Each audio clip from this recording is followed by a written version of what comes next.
పక్క కూతురు క్యారెక్టర్ని అసాసినేట్ చేస్తున్న క్రమంలో అనేక రకాల ఆరోపణలు కూతురు పైన చేస్తున్న క్రమంలో తన కూతురు తను ఎవరైతే మోసం చేశారో అతను కావాలని పోరాటం చేస్తుంటే ఆ తండ్రి కూడా కుమార్తెకు అండగా నిలిచి గుండెల్లో పెట్టుకుని కాపాడుకుంటూ ఉన్నారు రామారావు. ప్రస్తుతం రామారావు మనకు లైవ్లో అందుబాటులో ఉన్నారు.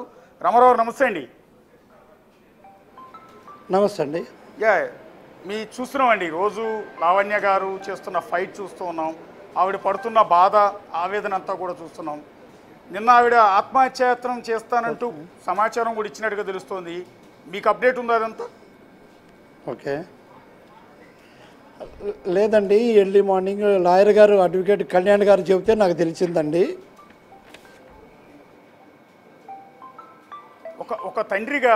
ఒక తండ్రిగా ఈరోజు మీ కూతురికి పూర్తి స్థాయి అండదండలు అందిస్తూ ఉన్నారు. మీరు పూర్తి స్థాయి సపోర్ట్గా నిలుస్తున్నారా? 100% అండి. అంటే బేసిక్గా చాలామంది తల్లిదండ్రులు అనేది ఏంటంటే అనుకునేది సహజంగా ఇలాంటి వివాదం మరింత ముదురుతోంది. రాజస్థానేమో ఈవిడి మీద రకరకాల ఆరోపణలు చేస్తున్నాడు, ఈ తరుణంలో ఎందుకు వచ్చిన గొడవ, మనం వెళ్ళిపోదాం, పక్కకి వెళ్ళిపోదాం అని సర్ది చెప్పే ప్రయత్నం చేస్తారు చాలామంది తల్లిదండ్రులు. అవునండి. సో మీరు ఎలా?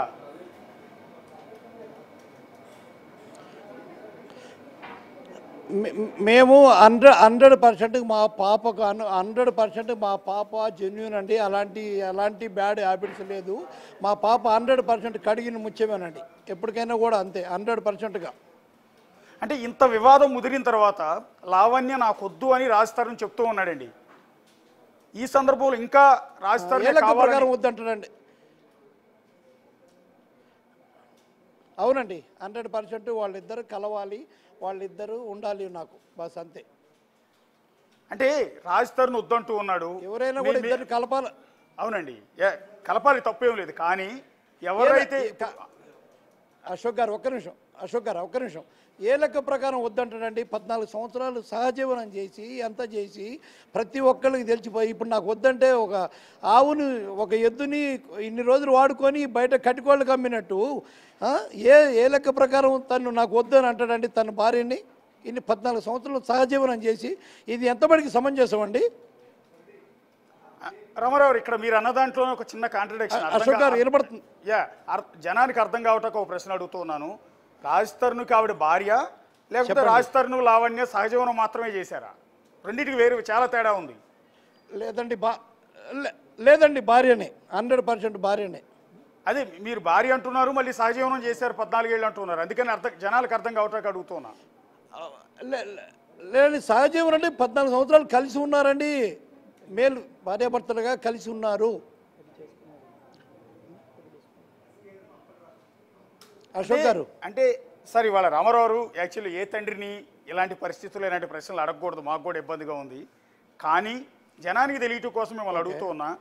14 ఏళ్ల క్రితం వీళ్ళిద్దరూ పెళ్లి చేసుకున్నట్టు ఆధారాలు కానీ, లేకపోతే మీరు కన్యాదానం చేసిన ఆ సందర్భానికి సంబంధించిన సాక్ష్యాలు కానీ ఉన్నాయా? అంటే మీరు కన్యాదానం చేసి అల్లుడి కాళ్ళు కడిగి లావణ్యని అతని చేతిలో పెట్టారా? లేదండి. అది మన గచ్చిబౌలిలో ఎల్లంప టెంపుల్ దగ్గర మ్యారేజ్ చేసుకున్నారండి, ఎవరికి తెలియకుండా. ఆ దేవుడికి వీళ్ళిద్దరికి తప్ప మూడో పర్సన్కి తెలియదండి. అది చేసుకున్నాక మాత్రం వాళ్ళ పేరెంట్స్కి మాకు చెప్పిందండి మా పాప. కానీ ఈ 14 ఏళ్ల సహజీవనంలో భవిష్యత్తులో ఇలాంటి తలనొప్పులు వస్తాయి. అఫీషియల్గా అధికారికంగా మనమే వాళ్ళ తల్లిదండ్రులు, మీ తల్లిదండ్రులు కలిసి మళ్ళీ పెళ్లి చేసే ప్రయత్నం ఏం చేయలేదా? ఏంటండి, అర్థం కాల. అంటే మీరు రాజస్థాన్ తల్లిదండ్రులు కలిసి మళ్ళీ వాళ్ళిద్దరికి మీరందరూ కలిసి పెళ్లి చేసే ప్రయత్నం ఏం చేయలేదా? పెళ్లి చేయాలనే ఉన్నామండి. తను షూటింగ్లో బిజీ ఉండి షెడ్యూల్లో టైం లేక అట్లా నానబెట్టుకుంటూ వచ్చాడండి. మీ అమ్మాయి మొన్న ఒక మాట చెప్తూ ఉన్నారండి, నాకు అబార్షన్ చేయించాడు, అది మిస్క్యారేజ్ కూడా అయ్యింది, అది రాజస్థాన్ సాక్ష్యం, ఆ రోజు హాస్పిటల్కి సంబంధించిన డాక్యుమెంట్లు కూడా ఉన్నాయని. ఆ రోజు మీరు కూడా వెళ్ళారా హాస్పిటల్కి? హాస్పిటల్ మా వాళ్ళు వెళ్ళారండి, నేను వెళ్ళలేదు. మరి ఈ 14 ఏళ్ల పాటు ఫ్యామిలీ వెళ్ళారండి. ఈ 14 ఏళ్ల పాటు మీ అమ్మాయిని రాజస్థాన్ బాగానే చూసుకున్నాడండి?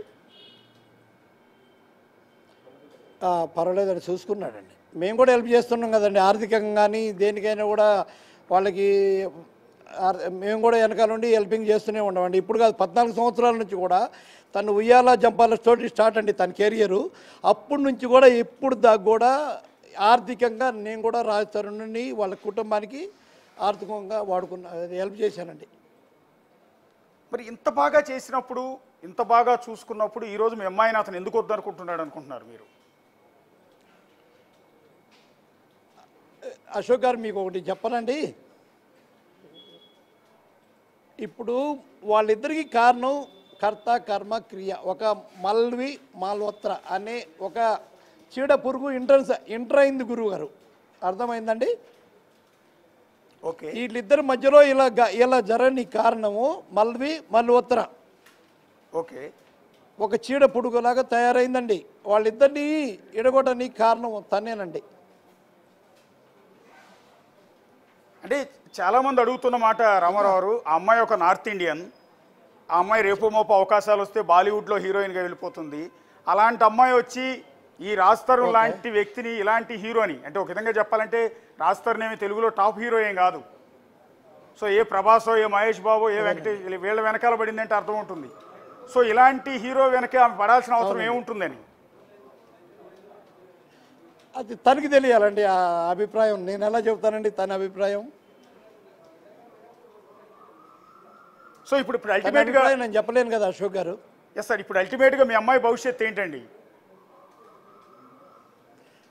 ఏం లేదండి, వాళ్ళిద్దరిని కలపాలనే నా కోరిక అండి. వాళ్ళిద్దరిని కలపాలనే మేము కోరిక. మాకేం వాళ్ళు సంపాదించిన ఆస్తులు కానీ వాళ్ళ ఇల్లు కానీ మాకేమో అవసరం లేదండి. వాళ్ళిద్దరు కలవాలనే నా కోరిక. మీ మీడియా ద్వారా కూడా అందరికీ ప్రతి ఒక్కళ్ళకి తెలియపరుస్తున్నామండి. వాళ్ళిద్దరిని కలపాలనే కోరిక కానీ వేరే ఉద్దేశం ఏం లేదండి అశోక్ గారు.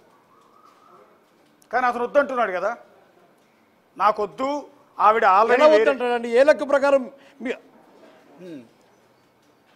చెప్పండి చెప్పండి చెప్పండి సార్, మీరు చెప్పండి, చెప్తున్నారు. నేనేం చెప్పలేదు, మీరే మాట్లాడి కట్ చేశారండి, దానికి నేను బాధ్యుడిని కాదు. ఎస్ సార్, ఇప్పుడు అతను ఏమంటున్నాడంటే ఇలాంటి అసలు ఆవిడికి నాకు ఎలాంటి సంబంధం లేదు, సహజీవనం చేసిన మాట, లివింగ్ రిలేషన్లో మాత్రమే ఉన్నాము. ఒకటి, నేను ఆవిడని పెళ్లి చేసుకోలేదు. రెండోది, ఆవిడ గతంలో కూడా గుంటూరులో మస్తాన్ సాయి అనే వ్యక్తిని ఇదే రకంగా పెళ్లి చేసుకుంటావా లేదా అని బెదిరించి డబ్బులు వసూలు చేసిందన్న సంచలనమైన ఆరోపణ, ఒక విధంగా దారుణమైన ఆరోపణ చేశాడు. తను చూశాడండి, తను చూశాడండి. ఇగోండి, మస్తాన్ సాయి అనేది అది ఫేక్ న్యూస్ అండి, అలాంటిది ఏం లేదండి.